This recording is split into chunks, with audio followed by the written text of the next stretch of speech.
Hier soir, Tesla a subitement transféré la quasi-totalité de ses bitcoins. Alors l'entreprise va-t-elle les vendre? On en parle dans un instant. Le Crypto Daily. Mon nom est Benjamin Cohen. Et vous êtes bien sur le Crypto Daily. Le podcast qui traite de l'actualité crypto, NFT et métaverse. Dans vos oreilles, chaque jour, du lundi au vendredi.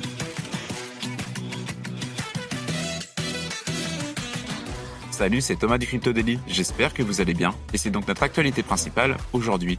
On parlera aussi de la stratégie de Grayscale vis-à-vis des altcoins, avant d'évoquer le récent discours de Kamala Harris sur l'utilité des crypto-monnaies. Mais avant tout ça, et comme d'habitude, le coin du marché. Here comes the money.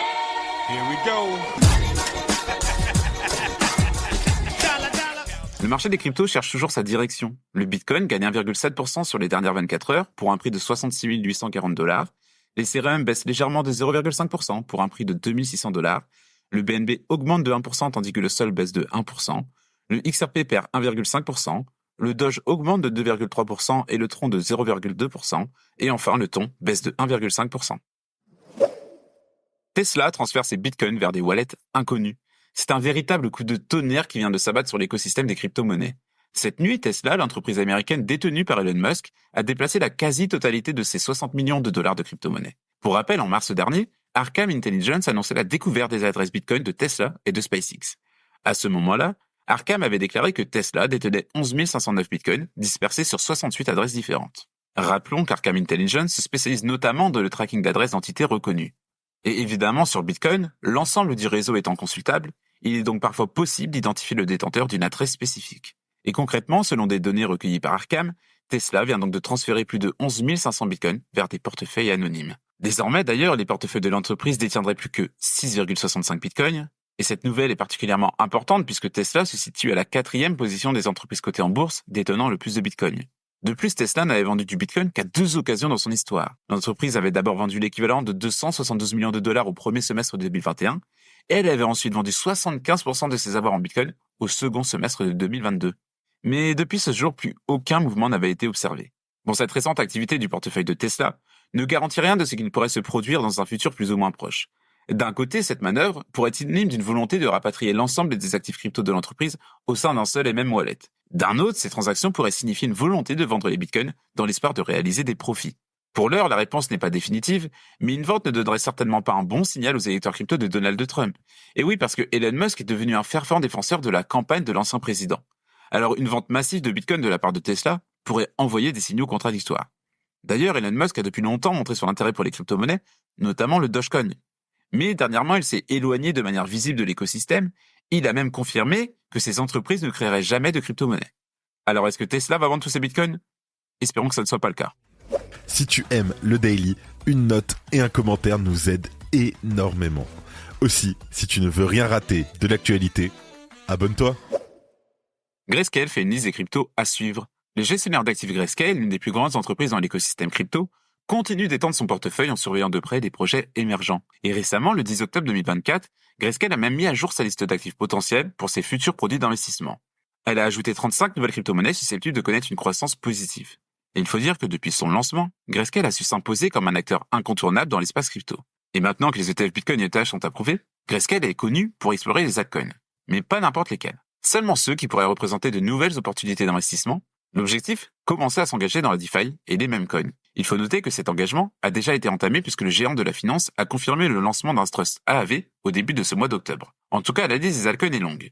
Mais certains nouveaux venus attirent l'attention. On retrouve par exemple le Dogecoin, célèbre meme-coin qui y est ajouté. Bien que né sous forme de blague, c'est aujourd'hui un meme-coin qui a su se faire une place parmi les crypto-monnaies les plus influentes. En parallèle, le WorldCoin entre également dans les cryptos à surveiller d'après Grayscale. Pour rappel, c'est un projet créé par l'inventeur d'OpenAI, axé sur l'identité numérique et les paiements globaux. On notera aussi la place de Layer 1 comme Cosmos ou encore le Layer 2 Arbitrum. Polygon, Tron et Tron ne sont pas oubliés également. Et ces altcoins rejoignent un ensemble d'autres crypto-monnaies et répartis en 5 grandes catégories. Devises, plateformes de smart contracts, finance, culture et consommation et utilitaire. Ce qui est sûr, c'est qu'en ajoutant ces actifs, Grayscale cherche à diversifier son portefeuille, mais surtout à saisir les tendances émergentes du marché crypto en mettant les deux pieds dans la DeFi. Ces crypto-monnaies seront-elles toutes gagnantes? Probablement pas, mais elles ont toutes un potentiel intéressant et fort d'après Grayscale. Merci d'écouter le Crypto Daily. Kamala Harris parle à nouveau des cryptos. Fin septembre, Kamala Harris avait annoncé qu'elle dévoilerait de nouvelles politiques économiques durant le mois d'octobre. L'objectif ? Inciter les particuliers et les entreprises à participer au modèle d'économie d'opportunité qu'elle imaginait. Et c'est désormais chose faite. En début de semaine, l'actuelle vice-présidente, toujours en campagne, a présenté une nouvelle partie de son programme économique centré sur les Afro-Américains. Concrètement, elle veut les accompagner dans leur volonté d'entreprendre et d'investir. Et sa proposition évoque le fait qu'une partie de la population afro-américaine investit ou détient des crypto-monnaies. Parmi les mesures évoquées dans cette proposition, on retrouve notamment la mesure suivante. 1 million de prêts entièrement annulables jusqu'à $20,000 seront accordés aux entrepreneurs afro-américains souhaitant créer une entreprise ou lancer une initiative axée sur la santé. En parallèle, elle s'est engagée à soutenir la création d'un cadre réglementaire pour les crypto-monnaies, mais à Erie ou en Pennsylvanie, là où Kamala Harris s'est rendue pour tenir un nouveau discours de campagne, la candidate démocrate n'a pas apporté d'informations supplémentaires. Pourtant, elle n'a pas manqué d'évoquer sa proposition en soutien aux Afro-Américains, cherchant à séduire ses électeurs. Je cite. « Nous construirons un avenir dans lequel nous aurons ce que j'appelle une économie d'opportunité, où chacun pourra concourir et avoir une réelle chance non seulement de s'en sortir, mais aussi de progresser. » Pour rappel, ces dernières semaines, Kamala Harris, entourée de plusieurs personnalités crypto, a changé son fusil d'épaule. La candidate démocrate, qui semblait réticente à mentionner les crypto-monnaies, s'est finalement exprimée autour de ce sujet. Et le mois dernier, l'actuelle vice-présidente a donné pour la première fois son avis. Elle avait déclaré que si elle venait à être élue le 5 novembre prochain, elle encouragerait les technologies innovantes à l'instar de l'intelligence artificielle et des actifs numériques. Notons quand même que cette prise de position, en matière de crypto, intervient bien après celle de son rival Donald Trump. L'ancien président des États-Unis n'a d'ailleurs pas hésité à présenter ses propositions en faveur des crypto-monnaies à l'occasion de l'édition 2024 de la Bitcoin Conference. En tout cas, l'attention monte du côté des États-Unis à l'approche du 5 novembre. Et voilà, c'est fini pour nos 3 news principales du jour, et on passe maintenant aux brèves. TikTok est accusé d'agir comme un exchange au Royaume-Uni. Le régulateur affirme que le système de récompense de TikTok permet de convertir ses coins en argent via des cadeaux donnés aux créateurs de contenu. Lancement difficile pour le projet crypto de la famille Trump. World Liberty Financial a relancé son site après une panne causée par une affluence de visiteurs. Environ 8 millions de dollars ont été levés, un montant bien éloigné des 300 millions de dollars attendus. Kraken intègre EigenLayer. Kraken a annoncé son intégration avec EigenLayer, permettant à ses utilisateurs de restacker leur ETH directement sur la plateforme. Ce partenariat vise à simplifier le processus de restacking. Ripple dévoile les partenaires de son projet de stablecoin. Ripple Labs prépare le lancement de son stablecoin RLUSD. Lors de la conférence Ripple Swell 2024, des partenariats avec des plateformes d'exchange comme Bitstamp, MoonPay et Uphold ont été annoncés. Et on termine par Paxos qui lance une plateforme de paiement avec Stripe comme premier client.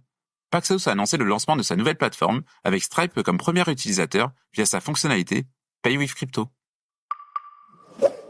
Et voilà, c'est la fin de ce résumé de l'actualité du jour. Évidemment, pensez à vous abonner pour ne pas rater le suivant, quelle que soit d'ailleurs l'application que vous utilisez pour nous écouter. Rendez-vous aussi sur Twitter, LinkedIn et YouTube pour d'autres contenus d'actualité exclusifs. Je crois que j'ai tout dit, faites attention à vous, et moi je vous dis à vendredi. C'était Benjamin pour le Crypto Daily. Merci et à très vite.